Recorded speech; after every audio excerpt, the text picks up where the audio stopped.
Citizens for a Healthy Bay are keeping a watch on the environment. Zoo Lights is just around the corner, and we have some tips if you like to jog during the evening hours. All that and more coming up next on Tacoma Report.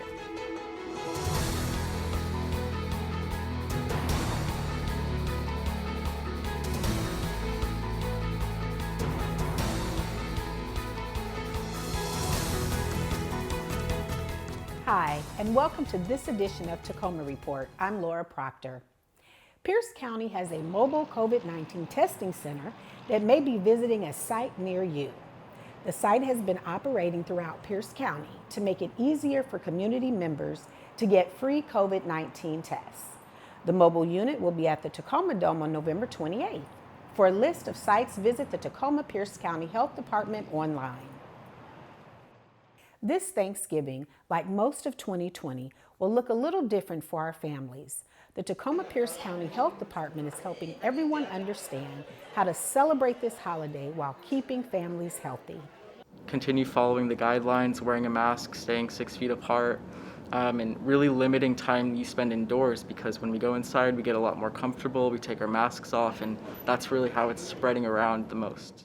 Remember to wear your mask, practice physical distancing, and limit holiday gatherings. For the most up-to-date information about what to do to protect yourself, family, and friends, visit the Health Department online. The City of Tacoma, in partnership with Vallejo and Metro Parks Tacoma, has established a warming center at the Eastside Community Center that will be activated during winter inclement weather. This includes below freezing temperatures, snow, wind, and rain events, or a combination of these.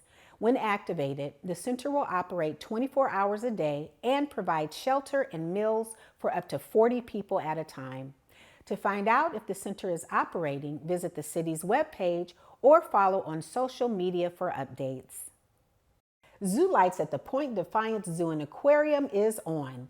Beginning November 27th through January 3rd, Zoo Lights will turn the zoo into a colorful winter wonderland. Tacoma Public Utilities sponsored the conversion of many lights at Zoo Lights from old, standard bulbs to energy-efficient LEDs. The lights are brighter, last a lot longer, save the zoo big money on their electric bill, and make the displays look great for you and your family. This year's extravaganza will follow the safety guidelines of the Governor's Safe Start plan. Masks are required for all people 5 and over, along with one-way paths and hand sanitizing stations around the zoo. Advance purchase online tickets are required, so get yours now to enjoy this holiday tradition. Even though a lot of organizations have been forced to take a step back due to the pandemic, this doesn't mean that work stops.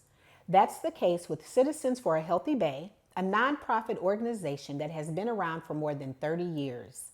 The group is working hard to make sure that Commencement Bay and the surrounding waterways stay healthy and stay for generations to come. This organization knows that it has to stay diligent during this tough time in order to protect the environment. In terms of water quality, we know that we need to be really vigilant during these times, because this is the type of time where bad ideas are put forth.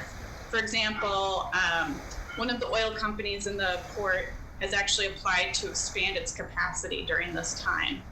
People know that this is the time when people's focus is on other things, and so they can slip ideas under the radar. And it's also the time when polluters might kind of pull shenanigans. This is the type of time where we need to be extra vigilant. We need to be watching out for bad ideas. We need to be watching for pollution. And so it's really, really important that we stay on track. We are very focused on having accurate, in-depth understanding of the bay and contamination and threats to the bay. And since it was founded, the organization has expanded its work to have a bay patrol program where we have a boat and we patrol for pollution twice a week. We have an educational and outreach program. We have a really wonderful girls camp. And we do a ton of organizing and education around Tacoma and the South Sound about the issues and threats facing our environment. For more information on Citizens for a Healthy Bay, please visit their website. We're going to take a short break, and when we come back, we'll take a look at some Americans with Disability Act improvements the City of Tacoma is working on. Stay with us. Welcome back to Tacoma Report. The City of Tacoma, in collaboration with Pierce County, recently installed new concrete sidewalks in 3 locations along South Pine and South 35th Streets. This work included removing existing sidewalks and plantings to construct. An existing ADA ramp was replaced and a new crosswalk was also installed as part of this partnership. Recently, Disability Rights Washington held an event to celebrate the completion of this project.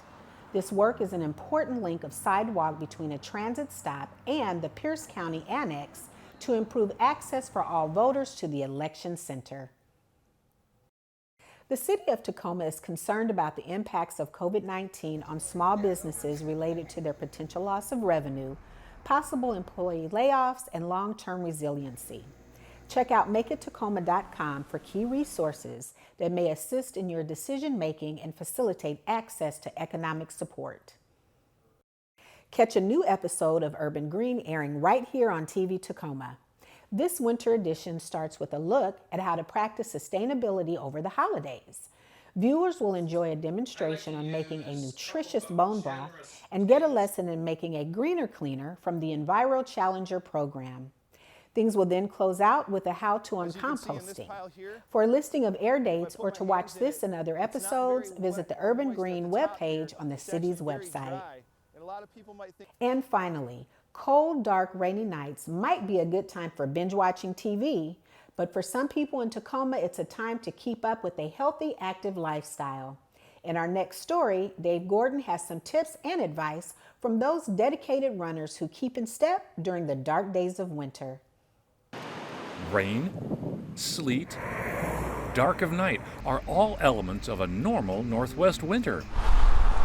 But there are people focusing on a healthy lifestyle or just trying to make good on a New Year's resolution. They know there's more dedication to outdoor running than anyone can imagine. This time of year, it's dark out most of the time. So if you work all day and you're gonna run, you're gonna end up running at night. You can't let weather stop you. If you're gonna run, you gotta run when you can. We all know about the dark days of winter. This means runners need to take extra precautions with low visibility. Rob Huff is with Tacoma Runners, an active running group in the city. Drivers really aren't used to looking for runners in most cases. They just don't see you. They're looking for other cars or things that are going to hurt them. Joggers may have to find the light of day to stay safe, while others take on the task with true Northwest technological tenacity. And then this is just called like a blinker, so you can have it flashing or just have it on. So again, just kind of helps cars see you as you're going on the sidewalk. Rob's basic advice for a good, safe run is to play it safe with common sense. So don't step out in the street in front of a car expecting that they're going to yield the right of way because they may not even see you. Pick a route that has some street lights on it because you will be able to see a little bit better and cars might be able to see you a little bit better. So feel free to ditch your treadmill and hit the road with a good, healthy Tacoma run. Any opportunity you can to make yourself more visible on public streets helps keep you safer. For Tacoma Report, I'm Dave Gordon.